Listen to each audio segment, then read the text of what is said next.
بسم الله الرحمن الرحيم. درود شریف پڑھ. اللهم صل على سيدنا ونبينا وشفيعنا ومولانا محمد وعلى اله وصحبه. الحمد لله نحمده ونستعينه ونستغفره ونؤمن به ونتوكل عليه ونعوذ بالله من شرور انفسنا ومن سيئات اعمالنا. من يهده الله فلا مضل له ومن يضلل فلا هادي له. واشهد ان لا اله الا الله وحده لا شريك له واشهد ان سيدنا وسندنا ونبينا ومولانا محمدا عبده ورسوله صلى الله عليه وعلى اله واصحابه اجمعين ومن تبعهم باحسان ودعا بدعوتهم الى يوم الدين. اما بعد. قال الله تبارك وتعالى في كتابه المجيد والفرقان الحميد: اعوذ بالله من الشيطان الرجيم. بسم الله الرحمن الرحيم.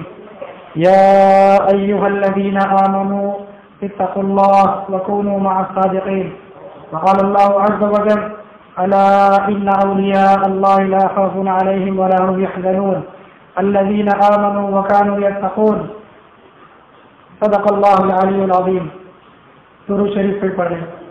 اللهم صل على سيدنا ونبينا وشفيعنا ومولانا محمد وعلى آله وبارك وسلم. اللهم صل على سيدنا ونبينا وشفيعنا ومولانا محمد وعلى آله وبارك وسلم. اللهم صل على سيدنا ونبينا وشفيعنا ومولانا محمد وعلى آله وبارك وسلم. محترم حضرات،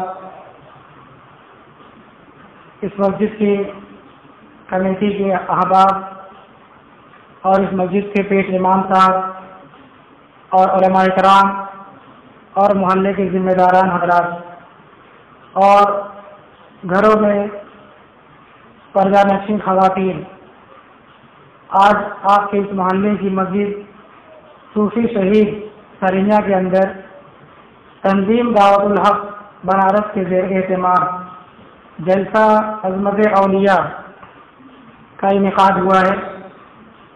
یہ جلسہ اس ماہ مبارک ربیع الثانی یا ربیع الاول، ربیع الاخر یا بڑے پیر صاحب کے مہینے کی مناسبت سے رکھا گیا ہے. یہ مہینہ چوتھا مہینہ ہے اور اس مہینے کو عوامی زبان میں بڑے پیر صاحب کا مہینہ کہا جاتا ہے.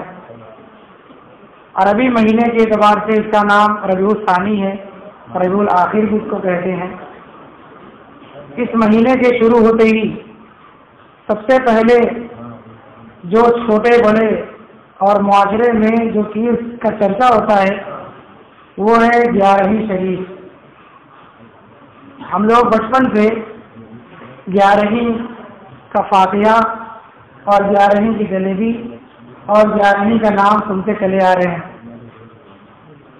کبھی پڑھنے کا موقع نہیں ملا تھا، لیکن جب علم اللہ تبارک تعالیٰ نے توفیق دی، پڑھائی لکھائی ہوئی، تو یہ 11ویں شریف کی حقیقت اور اس کا مطلب سمجھ میں آیا کہ یہ 11ویں شریف کس بزرگ کے ساتھ اور اللہ کے کس ولی کامل کے ساتھ اس کا رشتہ اور اس کا نام جڑا ہوا ہے.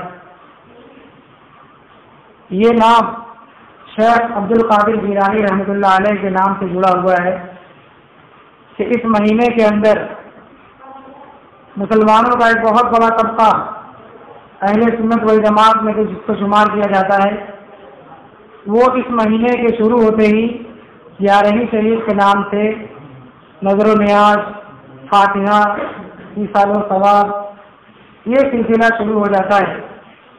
اور پیران پیر، غوث پاک یا بڑے پیر صاحب، یہ تمام ان ناموں سے فاتحہ دیا جاتا ہے، ایصال ثواب ہوتا ہے.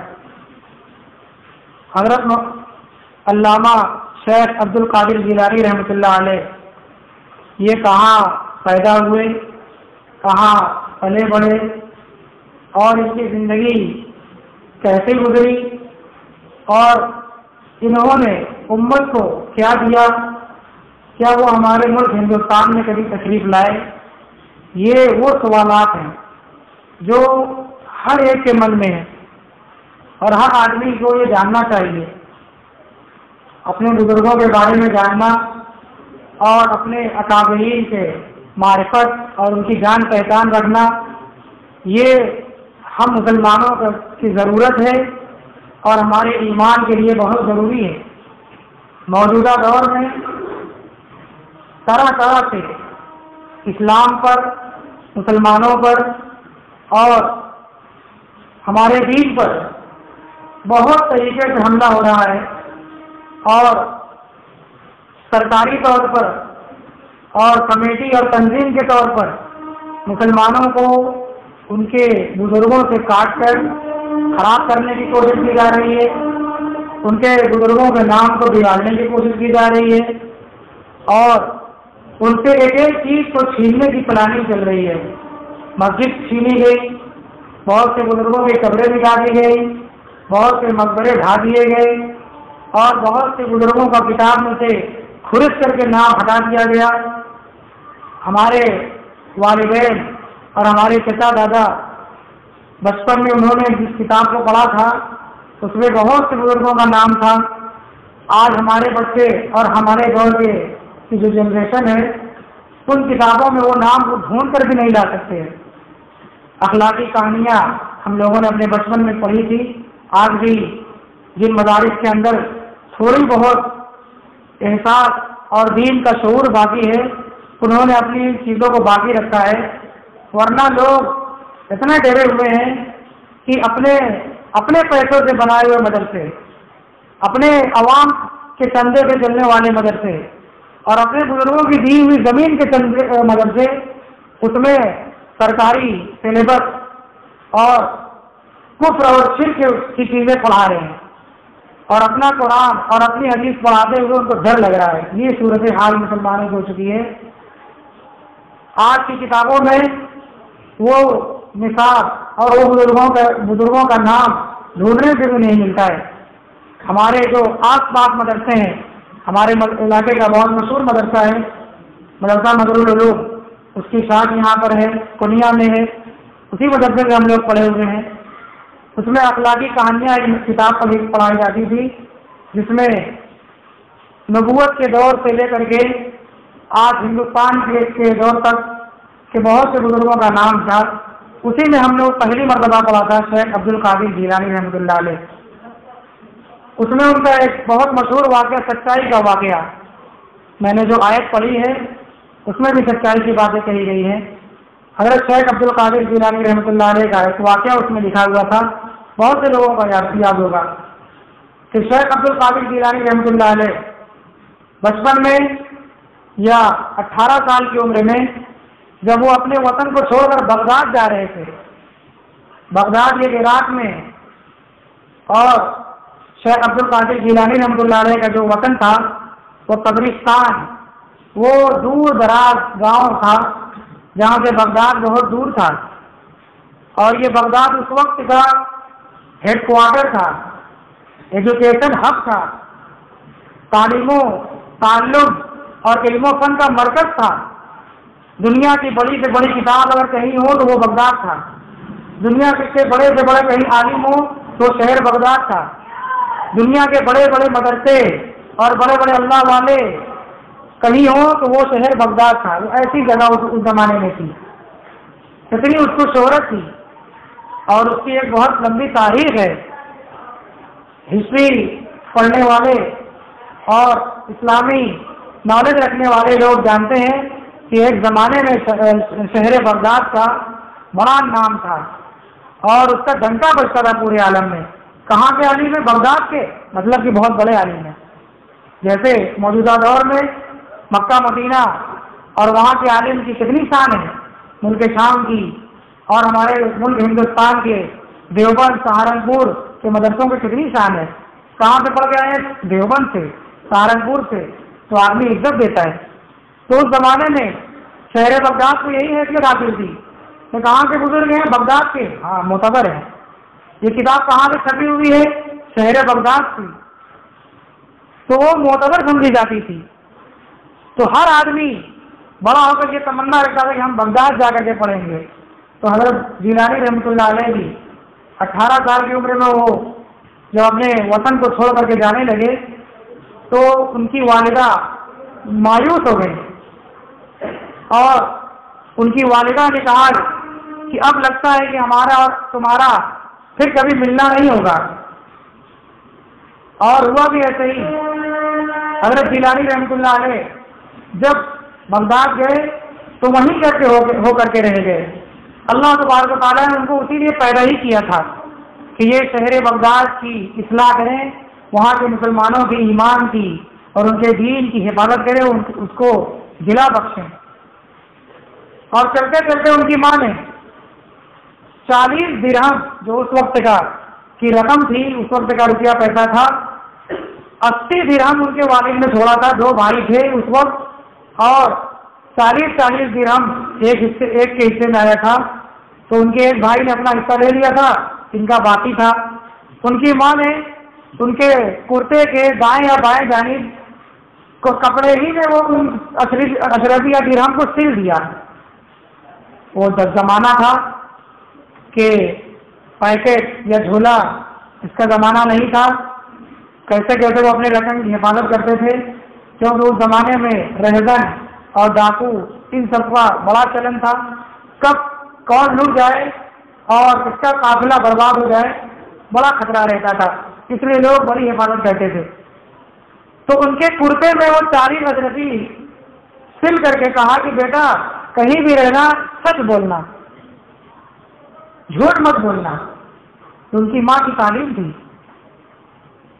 حضرت جیلانی رحمۃ اللہ علیہ جب اپنے شہر سے نکلے قافلے کے ساتھ تو خود ان کا بیان ہے کہ 60 سواروں کا ایک گروہ، ایک قافلہ ڈاکوؤں کا آیا اور ہمارے قافلے پر حلہ بول دیا اور سب کے مال و دولت کو لوٹ لیا. ایک ایک کو پکڑ کر کے انکوائری کی کہ تمہارے پاس جو مال ہے نکالو ورنہ جان سے ہاتھ دھو دو گے. ان سے ایک ڈاکو نے جب پوچھا کہ تمہارے پاس کیا ہے، جنہوں نے بالکل صاف کہا کہ میرے پاس 40 درہم ہے، تو اس نے اتنی صاف بات سن کر کے سمجھا کہ یہ مذاق کر رہے ہیں ہمارے ساتھ. کوئی بندہ زندگی میں آج تک اتنا صاف نہیں بتاتا ڈاکو اور لٹیروں سے کہ میرے پاس فلاں مال ہے، اتنا مال ہے، اور یہ بھی بتایا کہ میرے کرتے میں سلا ہوا ہے. اس نے پتا نہیں کیا سمجھ کے ان کو چھوڑ دیا. پھر دوسرا ڈاکو آیا، پھر اس نے یہی پوچھا، انہوں نے بالکل صاف سچ بولا کہ میرے پاس 40 درہم میں میرے کرتے میں سلا ہوا ہے. اس نے بھی چھوڑ دیا. یہ بات ڈاکوؤں کے سردار کے پاس پہنچی. یہ سب حقیقت بات ہے، کوئی کہانی قصہ نہیں ہے. یہ بات ڈاکوؤں کے سردار کے پاس پہنچی. باقاعدہ حضرت جیلانی رحمۃ اللہ علیہ کو بلایا گیا، ڈاکو کے سردار کی خدمت میں پیش کیا گیا اور کہا کہ ہمارے پاس تمہارے بارے میں یہ خبر لگی ہے، کیا معاملہ ہے؟ کوئی آدمی اپنی رقم اتنی صاف نہیں بتاتا، تم اس کو چھپانا کیوں نہیں چاہتے؟ کہاں ہے؟ تو ان کے کرتے کو پھاڑ کر کے سین کھول کر کے اس پیسے کو نکالا گیا. تو ڈاکوؤں کا بادشاہ حیرت میں پڑا تھا اور اس نے یہ جاننے کی کوشش کی کہ کیا وجہ ہے کہ آپ نے جھوٹ نہیں بولا، کون سا دین اور کہاں سے آپ آئے ہوئے ہیں. اللہ تبارک و تعالیٰ نے جب ہدایت دینا ہوتا ہے تو کوئی بھی بات آدمی کو لگ جاتی ہے. تو انہوں نے کہا کہ میری ماں نے مجھے نصیحت کی ہے کہ میں جھوٹ نہ بولوں، کچھ بھی ہو جائے مجھے جھوٹ نہیں بولنا ہے، اس لیے میں جھوٹ نہیں بول سکتا. کتابوں میں لکھا ہوا ہے کہ وہ ڈاکوؤں کا سردار اور اس کے پورے لشکر میں حضرت جیلانی رحمۃ اللہ علیہ کے ہاتھ پر بیعت کی اور توبہ کی. اس وقت ان کی عمر 18 سال سے زیادہ نہیں تھی. 18 سال میں تو آج ہمارے بچے اور ہم لوگ ابھی چھوٹے سمجھے جاتے ہیں. کوئی معاملہ ہوتا ہے تو آدمی کہتا ہے نا ابھی لڑکا ہے، کتنی بات سمجھ میں آئے گی. کوئی مسئلہ بیان کرتے تو کہہ رہا ان کی کتنا سمجھ میں آئے گا، ابھی تو وہ بچے ہیں. بالغ ہونے کی عمر 15 سال ہے، اس کے بعد نماز، قرآن اور روزہ سب واجب ہو جاتا ہے، آدمی ذمہ دار ہو جاتا ہے. تو اللہ تبارک و تعالیٰ نے حضرت جیلانی رحمۃ اللہ علیہ کے ہاتھ پر سب سے پہلا جس گروہ اور جس قوم کو ہدایت دی وہ ڈاکوؤں کی قوم تھی. اللہ نے ان کی زندگی میں اتنا اثر رکھا تھا. تو یہ سچائی، اس کی وجہ سے ان کی پہچان شروع ہوئی اور ان کا ڈنکا بجنا شروع ہوا. وہ کوئی معمولی واقعہ نہیں تھا. وہ ڈاکو جہاں کے رہے ہوں گے بڑے مشہور رہے ہوں گے اور ان کا توبہ کرنا کتنی خبر پھیل گئی ہوگی اور لوگ ان کو دیکھنے کے لیے کہاں کہاں سے آ رہے ہوں گے. تو اس طریقے سے اللہ تبارک و تعالیٰ نے ان کی شہرت دنیا میں عام کی.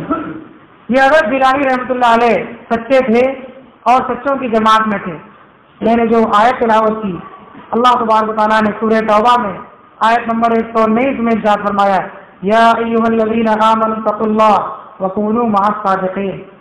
اے ایمان والو اللہ سے ڈرتے رہو اور سچے لوگوں کے ساتھ رہو. سچے لوگوں کے ساتھ اٹھو بیٹھو سچے ہو جاؤ گے. سچے لوگوں کی بات سنو دل سچا ہو جائے گا. سچے لوگوں کے ساتھ معاملہ کرو تمہارے معاملات سچے ہو جائیں گے. سچے لوگوں کے بعد تعلیم حاصل کرو تمہیں سچی تعلیم حاصل ہوگی. یہ اللہ تبارک و تعالیٰ نے سورہ توبہ میں ارشاد فرمایا ہے. امت کو اور پوری دنیا کے انسانوں کو یہ تعلیم دی ہے. حضرت جیلانی رحمۃ اللہ علیہ یہ سچے لوگ تھے اور ان کے ذریعے سے اللہ تبارک و تعالیٰ نے ایک بگڑی ہوئی اور بالکل حرام کھانے والی قوم ڈاکوؤں کو ہدایت دی. تو سوچیے حلال کھانے والوں کو ان سے کتنی ہدایت اور کتنی ان سے فائدہ پہنچا ہوگا. حضرت جیلانی رحمۃ اللہ علیہ یہ سن 470 یا 71 ہجری میں پیدا ہوئے تھے. نبوت اور آپ صلی اللہ علیہ وسلم کی ہجرت سے 4 صدی کے بعد 5ویں صدی کے آدمی ہیں 5ویں صدی کے بزرگ ہیں. 470 یا 71 میں آپ کی پیدائش ہوئی ہے اور ان کی وفات 90 سال کی ان کی عمر ہوئی. 90 سال انہوں نے زندگی پائی اور سن 561 ہجری میں ان کی وفات ہوئی ہے یعنی 6ویں صدی میں.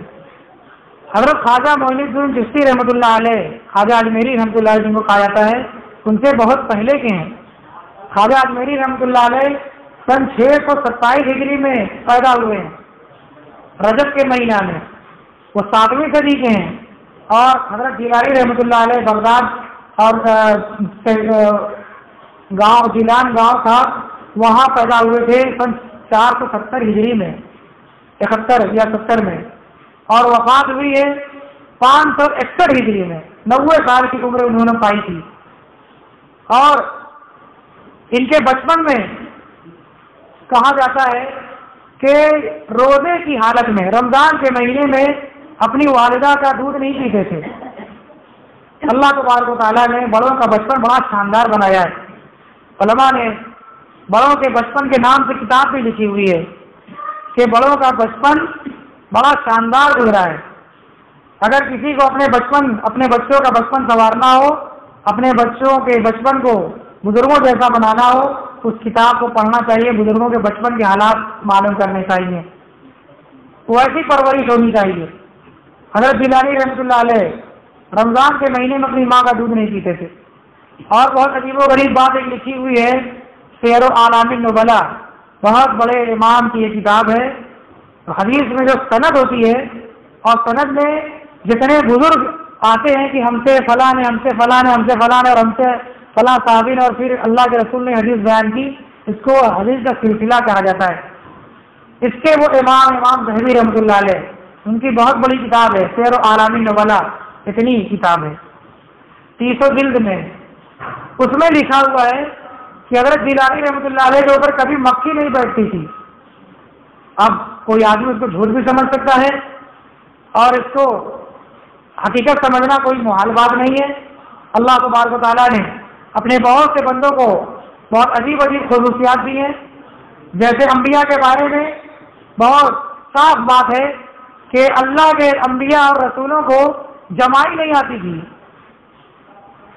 جو جمائی ہم لوگ منہ کھول کر کے جمائی لیتے ہیں یہ انبیاء کو نہیں آتی ہے. نبی اکرم صلی اللہ علیہ وسلم کو کبھی جمائی نہیں آئی. پوری کتاب حدیث کی آپ ڈھونڈ لیں گے کہیں آپ کو یہ تذکرہ نہیں ملے گا کہ اللہ کے رسول کو فلاں مجلس میں جمائی آئی یا آپ نے جمائی لی.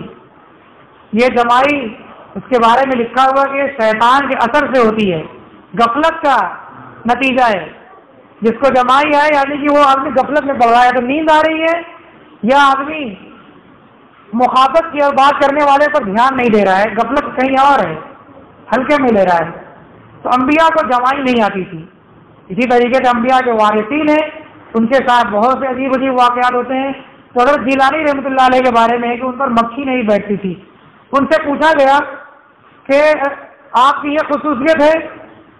تو کہا اللہ کی رحمت ہے، کیونکہ میرے دل میں دنیا ہے ہی نہیں ہے کہ مکھی کو مجھ سے کچھ مل پائے گا، اور میرے دل میں آخرت کے لیے اللہ کی محبت ہے، آخرت میں کیا ملے گا کیا نہیں ملے گا اس سے مجھے مطلب نہیں ہے، اللہ کی محبت ہے، بس میرے دل میں اللہ کی محبت کے سوا کچھ نہیں ہے۔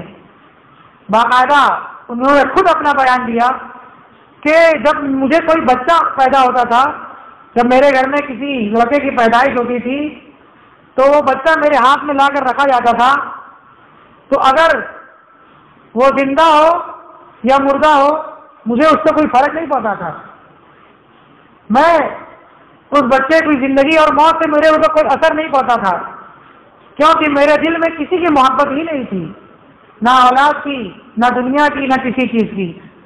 یعنی وہ اولاد سمجھتے تھے، لیکن جو اولاد کے اوپر آدمی جو ایک دم لٹو ہو جاتا ہے، فریفتہ ہو جاتا ہے، اور اولاد کی وجہ سے آدمی فتنے میں پڑ جاتا ہے۔ نبی اکرم صلی اللہ علیہ وسلم منبر پر خطبہ دے رہے تھے اور حضرت حسن اور حسین رضی اللہ عنہما لمبے جبے اور کرتا پہنے ہوئے گرتے پڑتے مسجد نبوی میں آ رہے تھے۔ اللہ کے رسول منبر پر کھڑے ہوئے پیچھے دیکھا، آپ بار بار خطبہ چھوڑ کر ان کی طرف نگاہ آپ کی جانے لگی اور آپ کا دھیان بار بار ادھر جانے لگا، اور جب وہ آ گئے تو آپ ممبر پر تو اترے، ان کو اٹھایا، ان کو بوسہ دیا، ممبر پر بیٹھایا، اور آپ نے آیت پڑھی کہ انما اموالکم واولادکم فتنہ، صدق اللہ العظیم۔ اللہ نے سچ فرمایا ہے کہ یہ جو اولاد ہے اور یہ مال و دولت ہے یہ فتنہ آزمائش کی چیز ہے۔ میں اللہ اور اس کے رسول کی بات کر رہا ہوں آپ سے، اور یہ بچوں نے میرا دھیان بھٹکا دیا، یہ میرے لیے آزمائش بن گئے اور مجھ سے رہ نہیں سکا، ممبر پر تو اترا اور ان کو گود اٹھا لیا۔ خطبہ دیتے ہوئے کیا حکم ہے کہ خطبہ سننا واجب ہے، نہ سنائی دے تب بھی یہ ذہن رکھے کہ نہیں خطبہ ہو رہا ہے، بھلے ہم نہیں سنائی دے رہا ہے لیکن خطبہ ہو رہا ہے، اتنا دھیان دینا ہے۔ تو لیکن اللہ کے رسول صلی اللہ علیہ وسلم نے خطبہ چھوڑ کر ان کو اٹھا لیا، اسی لیے کہا کہ یہ کتنا ہے، آزمائش کی چیز ہے۔ تو حضرت جیلانی رحمۃ اللہ علیہ نے کہا کہ بچہ زندہ میرے ہاتھ میں رکھا جائے یا مردہ مجھے کوئی فرق نہیں پڑتا، اتنے زیادہ فنا فی اللہ تھے، اللہ کی رحمت میں وہ غرق تھے۔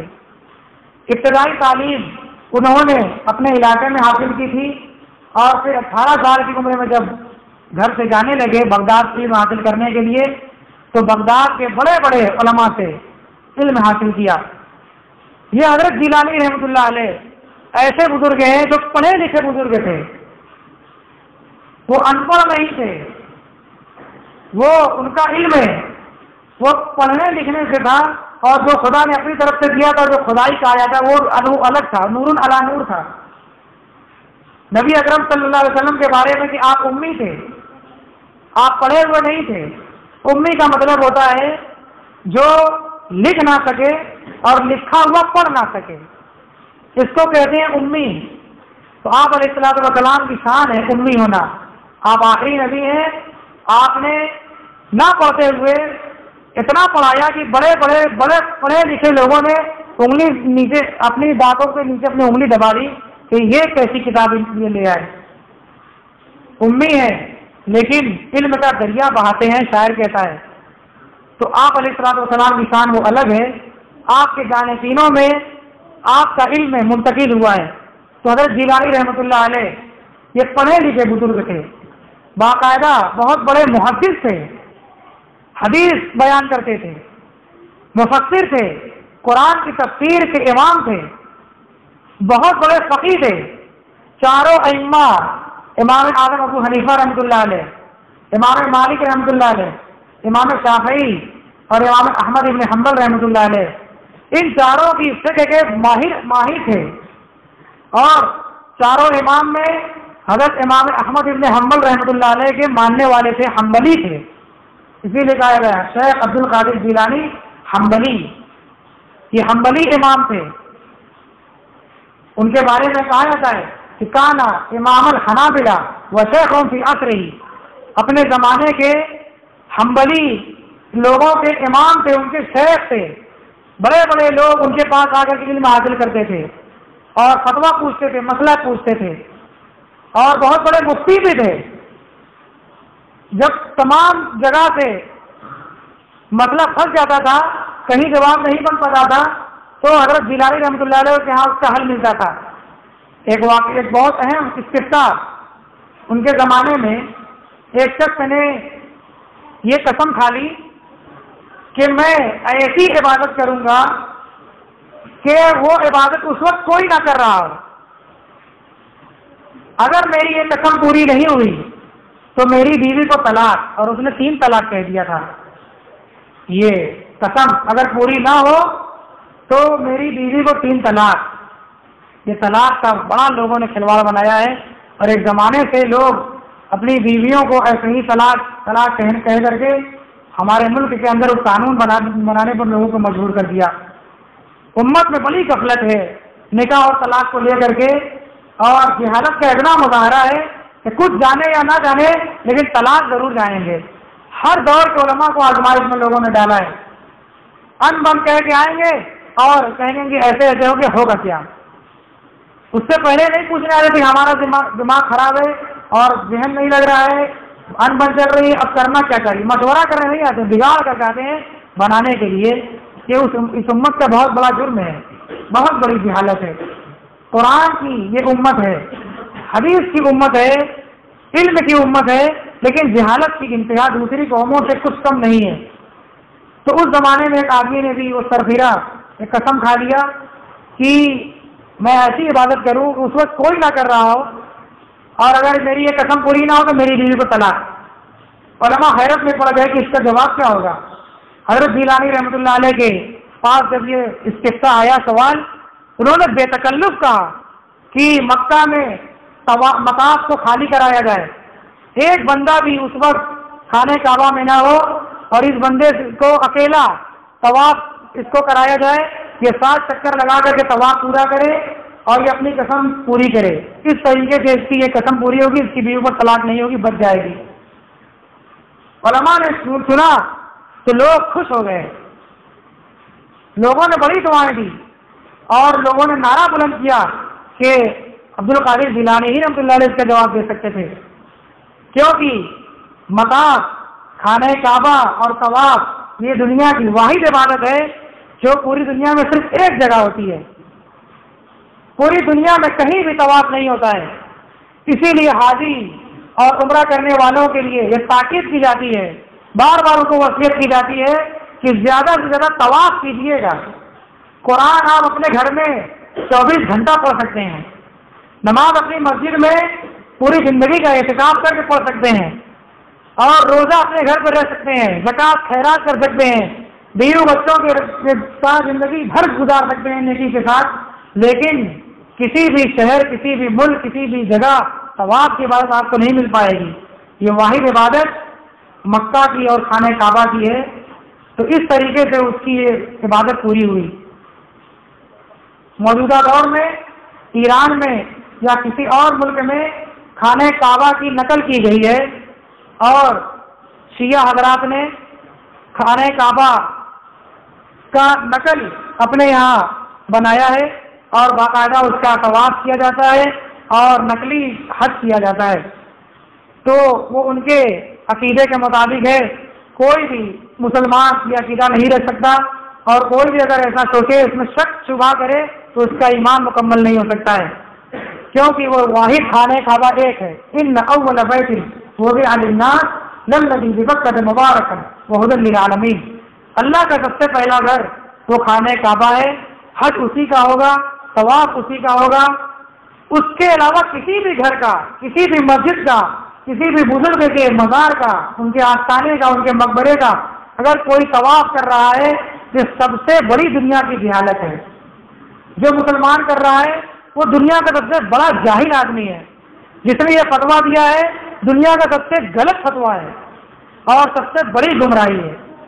یہ محمد صلی اللہ علیہ وسلم کے دین میں چوری ہے اور بہت بڑا ڈاکہ ہے. جیسے نبی اکرم صلی اللہ علیہ وسلم آخری پیغمبر آخری رسول ہے، آپ کے بعد اب کوئی رسول کوئی پیغمبر نہیں آئے گا. اسی طریقے سے خانہ کعبہ واحد اللہ کا گھر ہے، اس کے علاوہ کسی کا طواف نہیں ہو سکتا ہے. تو یہ طواف کی عبادت دنیا کی واحد عبادت ہے. اس طریقے سے اس بندے کی طواف کی عبادت مکمل کرائی گئی. حضرت جیلانی رحمۃ اللہ علیہ اپنے وقت کے بہت بڑے شیخ تھے. سن 520 یا 21 ہجری یعنی ان کی عمر کے 50ویں یا 40 سال کے بعد کا جو دور ہے، یہی حضرت جیلانی رحمۃ اللہ علیہ کی زندگی کا بہت سنہرا اور بہت ہی نمایاں دور ہے. اسی میں وہ بہت ابھرے ہیں اور بہت چمکے ہیں. اللہ تبارک و تعالیٰ کا ایک قانون ہے، ضابطہ ہے کہ وہ 40 سال کے بعد نبیوں کو نبی نبوت عطا کرتا ہے اور بزرگوں کی بزرگوں میں 4 چاند لگاتا ہے. یہ اللہ کا نظام چلا آ رہا ہے. یہ سلسلہ آج تک جاری ہے. دیکھیے کوئی بھی بزرگ پیدا ہوتا ہے تو کوئی اس کو جانتا نہیں کہ یہ چل چل کر کے کیا ہوگا. آہستہ آہستہ آہستہ اللہ تبارک و تعالیٰ اس کی فضا اور اس کی راہ ہموار کرتے رہتے ہیں اور ایک زمانہ آتا ہے کہ آدمی ان کے بغیر اس کا ایمان، اس کی نماز اور اس کا روزہ مکمل نہیں ہوتا. ایسی زندگی کے اندر وہ شخصیت بن جاتی ہے اور لوگ اس کے نام پر جیتے مرتے ہیں اور اس کی عقیدت کا دم بھرنے لگتے ہیں.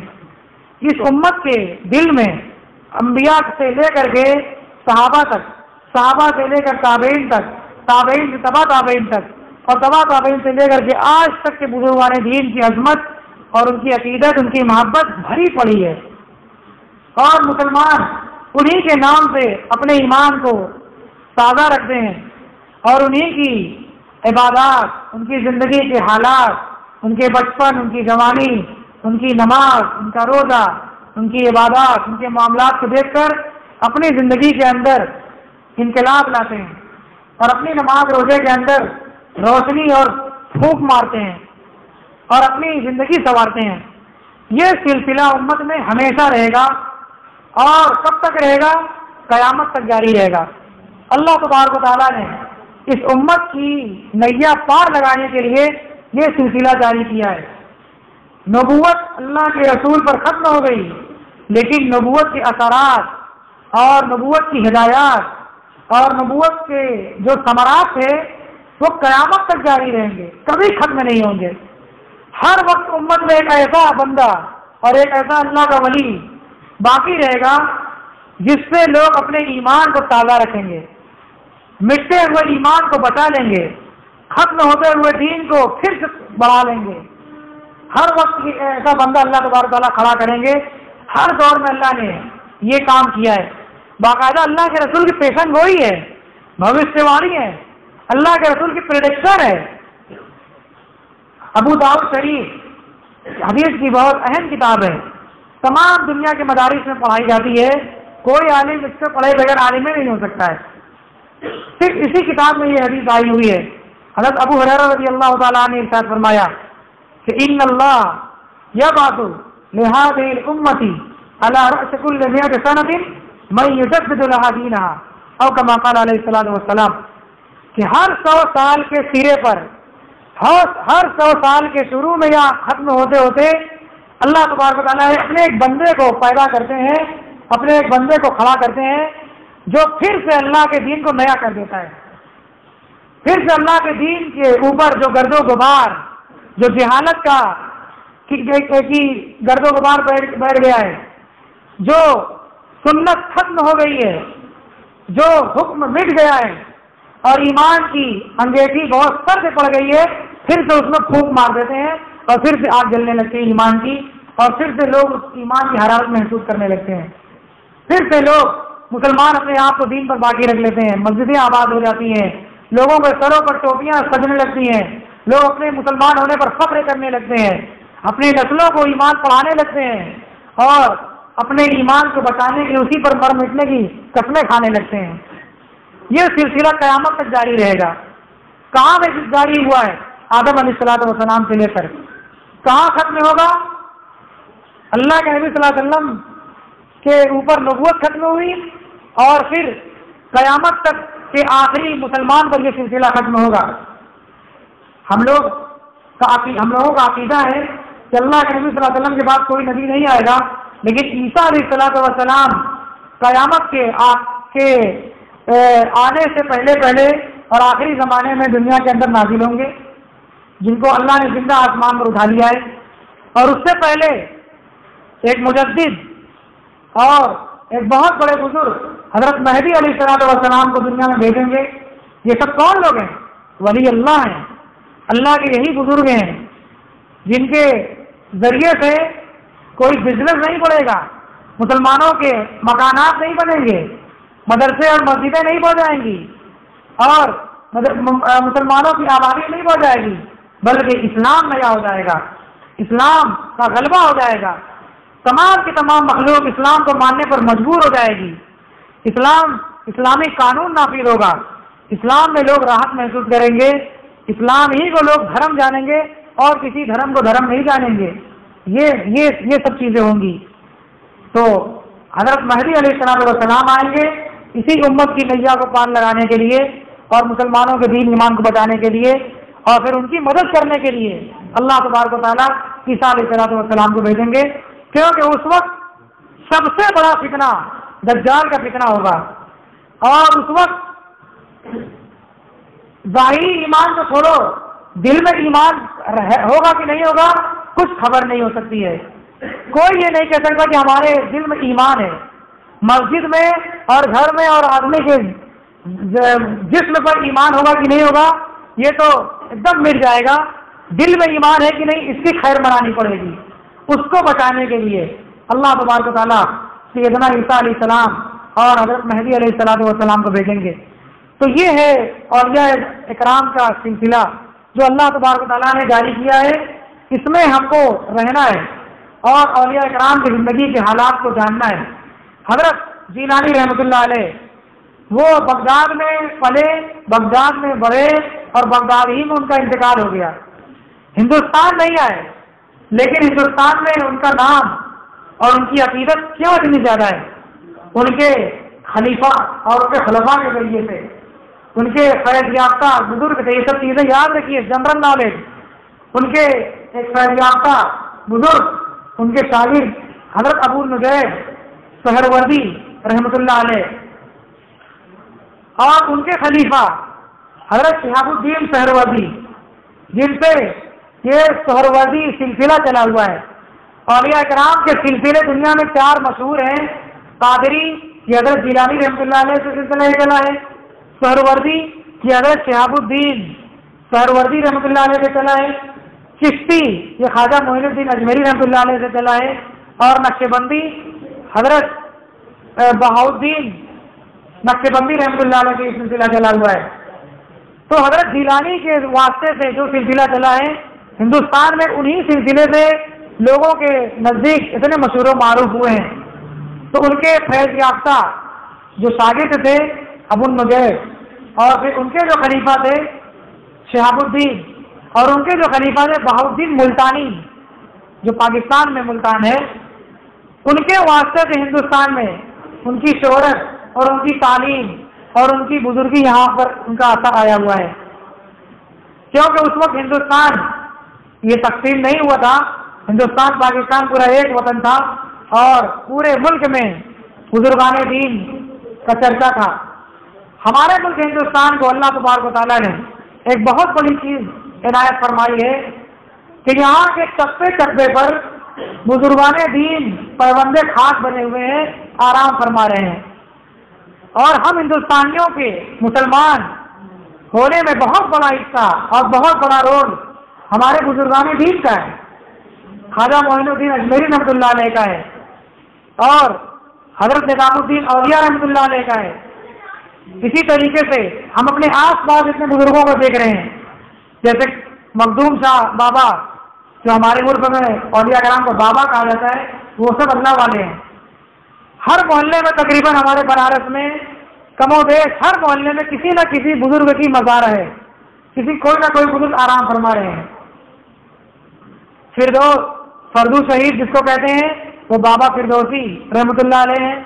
منڈواڑی کا جو علاقہ ہے وہاں شاہ طیب رحمۃ اللہ علیہ ہیں، ان کے نام سے وہ علاقہ مشہور و معروف ہے. اور بنارس کے لوگ گھومنے پھرنے تکیہ چنار جاتے ہیں. تکیہ چنار کس کے نام سے مشہور ہے؟ آج ہم لوگ تکیہ چنار کرنے لگے ہیں، آج کی نسل، ورنہ ہمارے باپ دادے جو یہاں بیٹھے ہوئے ہیں بڑے بزرگ، انہوں نے کبھی تکیہ نہیں. وہ لطیف شاہ، سید شاہ، اس نام سے وہ مشہور تھے. بزرگوں کے نام سے وہ جگہ مشہور ہے.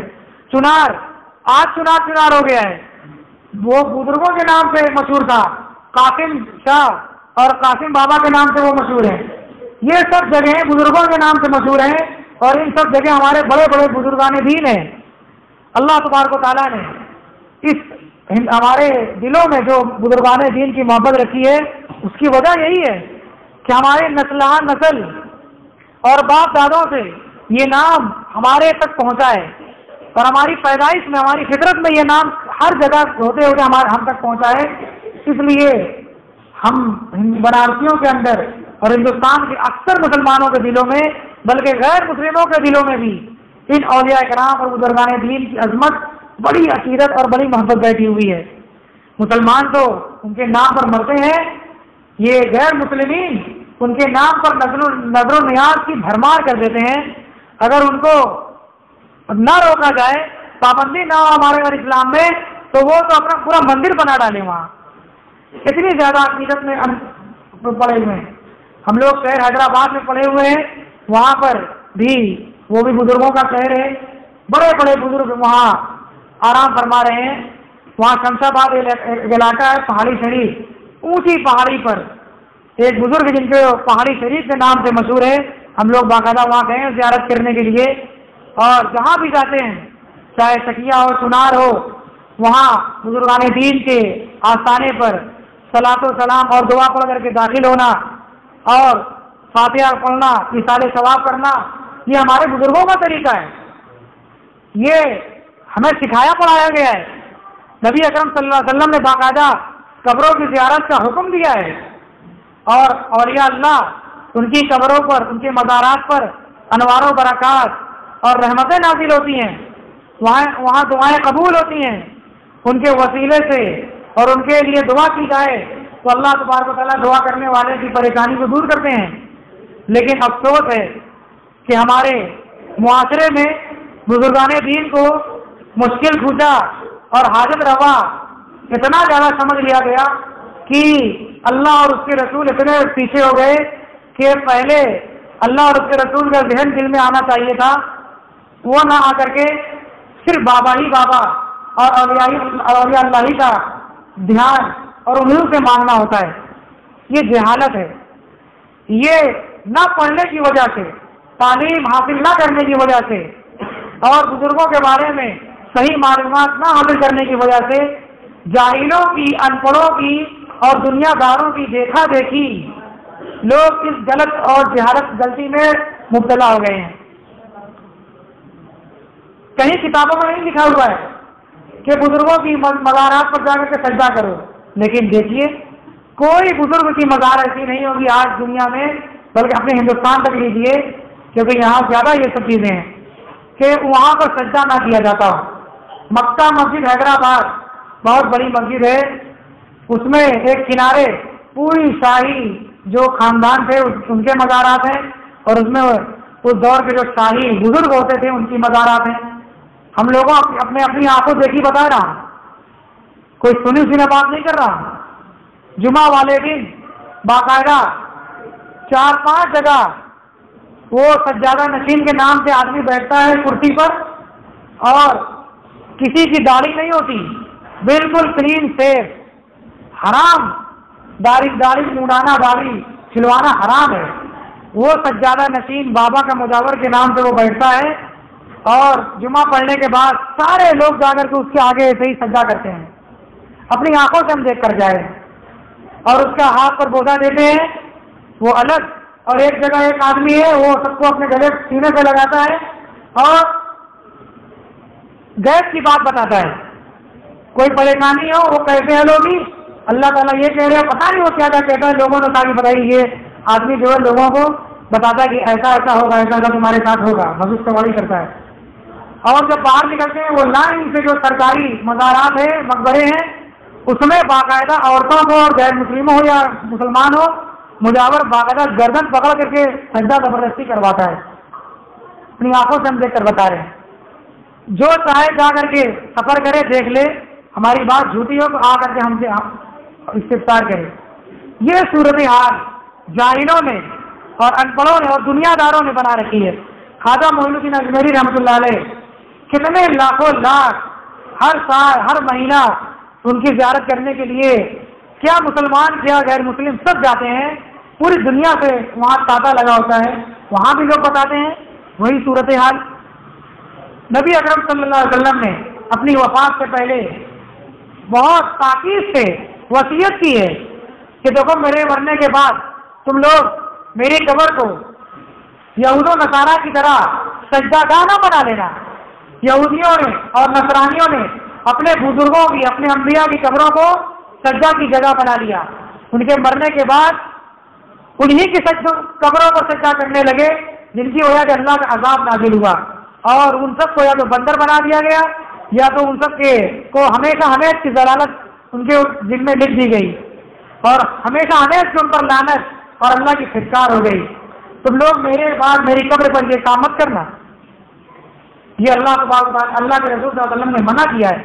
لیکن اتنی صاف تعلیم ہونے کے باوجود اسلام توحید کا مذہب ہے. توحید کا مطلب یہ تمام بزرگان دین جن کو اللہ نے پیدا کیا تھا یہ توحید کے علم بردار تھے.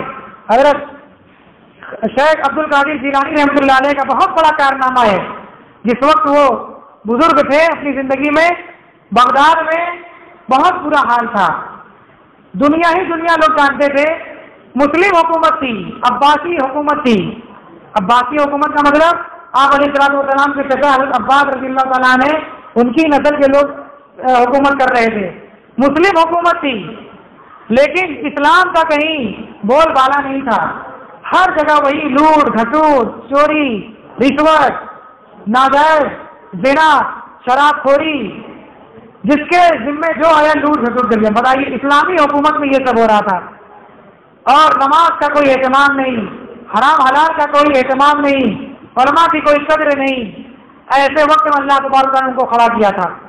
سب آپس ہی میں لوگ جھگڑ رہے تھے. فتنے تو اتنے تھے کہ ان کا شمار کرنا محال ہے. طرح طرح کے فتنے اپنے مسلمانوں میں تھے، کھانا جنگی میں مبتلا تھے. حضرت جیلانی رحمۃ اللہ علیہ اللہ تبارک تعالیٰ نے اس وقت کھڑا کیا اور انہوں نے لوگوں کو دنیا سے ہٹا کر دین پر لائے اور لوگوں کو سمجھایا کہ سب کچھ یہ دنیا نہیں ہے.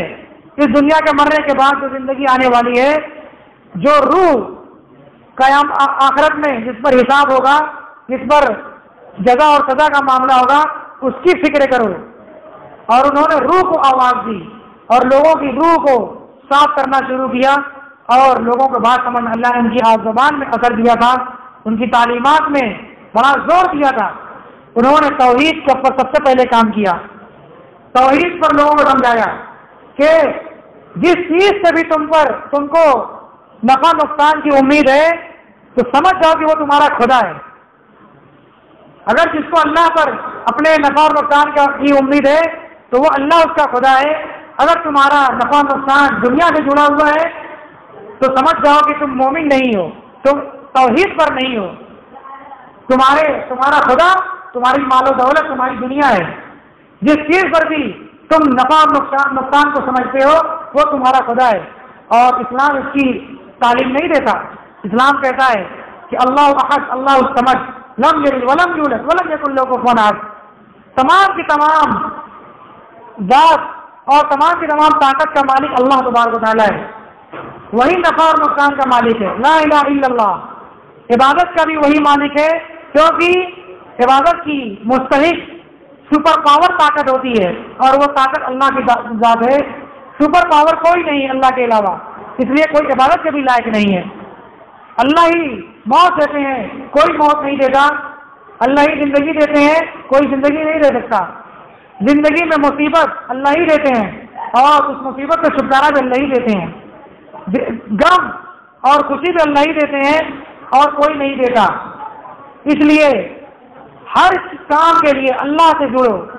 اگر کسی نے اپنا نفع نقصان اللہ کو چھوڑ کر کہیں اور تصور کیا, کسی اور چیز سے یقین کیا, تو وہ اس کا خدا وہی ہے, اللہ تعالیٰ ان کا خدا نہیں ہو سکتا.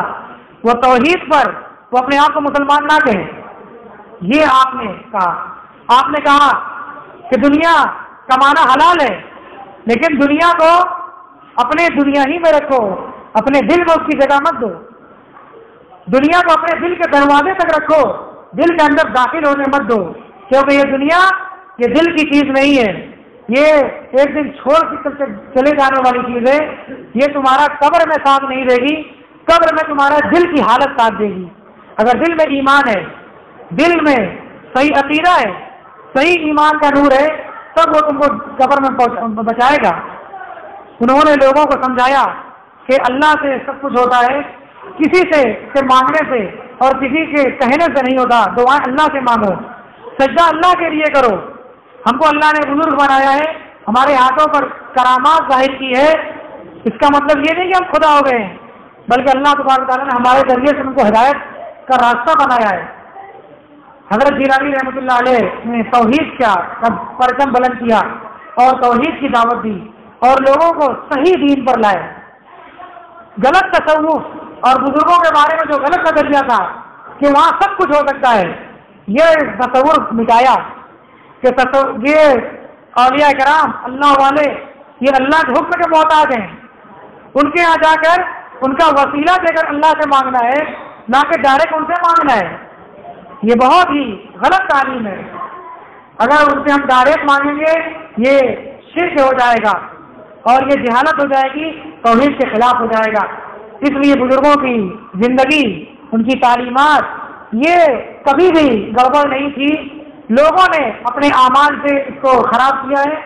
اس لیے ہمیں اور آپ کو یہ سمجھنا ہے کہ جتنے بزرگان دین ہیں یہ ہمارے اولیاء اللہ ہیں اور ان کی عقیدت ہمیں اپنے دلوں میں رکھنی ہے. ان کی تعلیمات پر عمل کرنا ہے. ان کی تعلیمات وہی ہے جو اللہ اور اس کے رسول کی ہیں. سنت کی یہ تعلیم دیتے تھے اور خود سنت پر بڑی سختی سے رہتے تھے. بدعت کے سخت خلاف تھے. جتنے اولیاء اللہ ہیں انہوں نے ہمیشہ اپنے زمانے میں بدعت کو ختم کیا اور ہمیشہ بدعت کے وہ خلاف کھڑے تھے.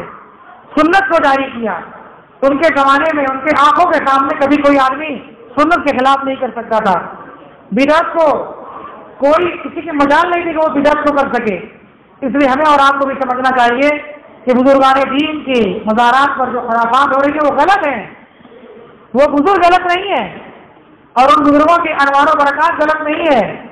ان بزرگوں کا وہاں ہونا غلط نہیں ہے, بلکہ جو لوگ غلط کر رہے ہیں وہ غلط ہے. وہ اسلامی تعلیمات نہیں ہے, وہ جہالت ہے. اس سے پاک اپنے آپ کو کرنا چاہیے اور اس سے اپنے آپ کو بچنا چاہیے. بزرگان دین کے لیے اصال ثواب کرنا ہر مسلمان کا حق ہے. جیسا نبی اکرم صلی اللہ علیہ وسلم پر درود پڑھنا یہ آپ صلی اللہ علیہ وسلم کا حق ہے, تو بزرگان دین کے لیے اصال ثواب کرنا یہ ان کا حق ہے. انہوں نے اپنی پوری زندگی نہ دن کو دن رات کو رات جانا. انہوں نے اپنی فیملی کو, اپنے گھر پریوار کو, اپنی دنیا کو تیار کیا, قربان کیا دین کے لیے, مسلمانوں کے لیے, ہمارے دین اسلام کے لیے, ہماری نسلوں کے لیے. تو ہماری بھی ذمہ داری ہے کہ ان کے نام کو ادب و احترام سے لیں, ان کے بارے میں پڑھیں, اپنے بچوں کو پڑھائیں اور ان کے نام کا کہ اصال و ثواب کریں. اور بزرگوں کے نام کے اصال ثواب صرف کھانے کے ذریعے سے نہیں ہوتا, صرف چادر چڑھانے کے ذریعے سے نہیں ہوتا, مزار پر جانے ہی کے ذریعے سے نہیں ہوتا ہے, بلکہ اسلام میں جو اس کا طریقہ بتایا ہے کہ ہاتھ اٹھا کر کے ان کے لیے کہیں سے بھی دعا کر دی جائے تو یہ ان کے لیے اصال ثواب ہے. ہاتھ اٹھا کر کے دعا کیجیے کہ اللہ تبارک و تعالیٰ انہوں نے اپنی زندگی, پوری زندگی اسلام کے لیے, سنت کے لیے, ہمارے ایمان کے لیے, ہمارے اسلام کے لیے قربان کر دی. اللہ تبارک و تعالیٰ ان کی اس قربانی کو قبول فرما, ان کو جزائے خیر عطا فرما, ان کے اہل و عیال کو خوش و خرم فرما, تمام بلاؤں مصیبتوں سے ان کی اور ان کے اہل و عیال کی حفاظت فرما, ان کے درجات کو بلند فرما اور ان کی جو تعلیمات ہیں ان کو ہمیں صحیح پڑھنے کی توفیق عطا فرما. ہم تک ان کی تعلیمات کو صحیح پہنچانے کی توفیق عطا فرما. جو لوگ غلط کر رہے ہیں ان کو ہدایت عطا فرما, ان کو صحیح راہ عطا فرما. یہ ان کے لیے دعا ہے. یہ ان کے کام کی چیز ہے. صرف ان کے نام پر کھانا پکانا، خود کھا جانا، یہ اصال ثواب نہیں ہے. کھانے کے ذریعے سے بھی اصال ثواب ہوتا ہے. لوگوں کو کھانا کھلانے کے ذریعے سے ان کے نام پر آپ کھانا دے دیں کہ یہ جو کھانا دے رہے ہیں اس کا ثواب اللہ تعالیٰ ہمارے فلاں بزرگوں کو عطا فرمائے، ہمارے گھر والوں کو عطا فرمائے، ہمارے خاندان کے بزرگوں کو عطا فرمائے، امت کے بزرگوں کو عطا فرمائے، ہمارے فلاں بابا کو عطا فرمائے. کھانے کے ذریعے سے بھی کر سکتے ہیں، پیسے کے ذریعے سے بھی کر سکتے ہیں، اور سب سے بڑھ کر دعا کے ذریعے سے ہاتھ اٹھا کر کے کر سکتے ہیں. اس میں تو کوئی شک شبہ نہیں ہے، ہر مسلمان کر سکتا ہے. تو یہ ہم سب کو کرنا چاہیے، اپنے بچوں کو سکھانا چاہیے اور ان کے نام کا ادب و احترام کرنا چاہیے. اللہ تبارک و تعالیٰ نے ادب سکھایا ہے، نبی اکرم صلی اللہ علیہ وسلم نے ادب سے رہنے کو بتایا ہے. اور ولی اللہ چاہے ہمیں معلوم ہو یا نہ ہو، لیکن اگر ہم جانے یا انجانے میں ان کے حق میں گستاخی کریں گے، کوئی کسی کو بزرگ مان رہا ہے اس کو ماننے دیجیے، ہم اس کا انکار نہ کریں. ہم جسے مان رہے ہیں ہمیں ماننے دیجیے، کوئی ہم پر اعتراض نہ کرے. ہم کسی کے بزرگ کی بزرگی کا انکار نہ کریں، کوئی ہمارے بزرگ کی بزرگی کا انکار نہ کرے. کسی کے اوپر کیچڑ نہ اٹھالا جائے. کیونکہ اگر واقعی میں وہ اگر اللہ کے ولی ہیں، بزرگ ہیں، تو ان کے بارے میں ایک غلط بھی الفاظ کہنا اور غلط نظریہ رکھنا یہ ہمارے لیے بہت دنیا اور آخرت میں بڑی تباہی کا سبب ہے. اللہ کے نبی صلی اللہ علیہ وسلم نے کہا ہے، کسی مولانا اور کسی عالم اور کسی مفتی اور کسی بڑے بڑے علم والے نے نہیں کہا ہے، اللہ کے آخری رسول نے کہا ہے کہ من عاد لی ولیًا فقد آذنتہ بالحرب. جس نے میرے کسی ولی سے دشمنی مول لی، میرے کسی ولی کو تکلیف پہنچائی، تو وہ سن لے کہ اس نے مجھ سے لڑائی کی ہے، اس کی مجھ سے لڑائی ہے، اور وہ مجھ سے جو آدمی لڑے گا وہ بچ نہیں پائے گا. اس لیے بزرگوں کے ادب و احترام جن کو بھی ماننے والے ہیں وہ جیسے احترام کرتے ہیں ان کو کرنے دیجیے، اس پر کیچڑ مت اچھالیے اور ان کے احترام میں اپنی طرف سے کمی مت کیجیے. آپ اپنے بزرگوں کا اپنے اعتبار سے احترام کیجیے. اللہ تبارک و تعالیٰ ہم تمام لوگوں کو ان مختصر کی چھوٹی چھوٹی باتوں پر عمل کرنے کی توفیق عطا فرمائے. آج کا جلسہ یہ مجبوری میں جلدی ختم کیا جا رہا ہے کیونکہ ہمارے مدرسہ تعلیم الدین پرانا پل بنارس کے ایک موقع استاد ابھی حال ہی میں چند مہینہ ہوا ہے ان کو پڑھاتے ہوئے دارالعلوم دیوبند سے وہ قرأت اور ختم نبوت کی تعلیم حاصل کر کے آئے تھے. بڑے اچھے قاری تھے، کئی وقت کی نماز ہم لوگوں نے ان کے پیچھے پڑھی، مدرسوں میں بہترین قاری تھے، ہم لوگوں کی ہم عمر تھے. ان کا ابھی 6 بجے آج انتقال ہو گیا ہے. اچانک کی بیماری ہوئی، پیٹ کی کوئی بیماری ہوئی اور اچانک اللہ کو وہ پیارے ہو گئے. اللہ تبارک و تعالیٰ ان کی مغفرت فرمائے. 10 بجے ان کی مٹی ہے اور وہ ہمارے مدرسے کے استاد ہیں، ہماری تنظیم کے اہم رکن ہیں، سب لوگ وہیں ہیں. اس لیے بہت سے علماء جو یہاں آنا چاہتے تھے وہ نہیں آ سکے. ہم ان کی طرف سے معذرت چاہتے ہیں اور جلدی ختم کرنا یہ ہماری مجبوری ہے. اللہ تبارک و تعالیٰ سے دعا ہے اللہ رب العزت جو بھی کہا گیا اس کو قبول فرمائے اور ان میں جو مفید باتیں ہوں اس پر عمل کرنے کی، اس کو سمجھنے کی توفیق عطا فرمائے. وآخر دعوانا الحمدللہ رب العالمین وصلی اللہ علیہ وسلم.